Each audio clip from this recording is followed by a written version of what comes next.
High, আজকে সকালবেলা ঘুম থেকে উঠেই দিদি দেখছি আমাদের জন্য কফি বানিয়েছে। তারপর একটু কফি খেয়ে জানলায় একটু রোদ খাওয়ার জন্য বসেছিলাম। আর তার মধ্যেই চলে আসলো আমাদের ব্রেকফাস্ট, কড়াইশুঁটির কচুরি, ঘুগনি আর দুটো মিষ্টি। তারপরে স্নান টান করে দুপুরবেলা চলে আসলাম ছাদে, কারণ দিদি আজকে বানিয়েছিল বিরিয়ানি। আর সেই বিরিয়ানিটা আমরা ছাদে বসেই খাবো, কারণ আমরা পিকনিক করিনি, পিকনিকের ফিলটা নেওয়ার জন্য ছাদে চলে এসেছি।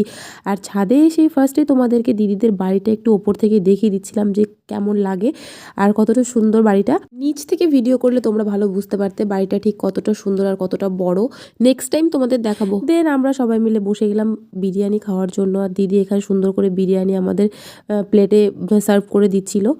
দেন এখানে বিরিয়ানি দেখো কত সুন্দর লাগছে দেখতে। আর ছেঁড়াপাটিতে বিরিয়ানির টেস্টটা কিন্তু দ্বিগুণ হয়ে গেছে। দেন নিচে গিয়ে সবাই মিলে একটু কোল্ড ড্রিঙ্কস খেয়ে নিলাম। তারপরে সন্ধ্যাবেলা একটু ভগবানের দর্শন করতে নিচে এসে দেখো ভগবানকে একটু দর্শন করে নিলাম। তারপরে চলে আসলাম ওপরে। আর রাত্রেবেলা আমাদের ডিনারে ছিল দই বড়া। তো ভিডিওটা ভালো লাগলে অবশ্যই সাবস্ক্রাইব করে দিও। Bye bye.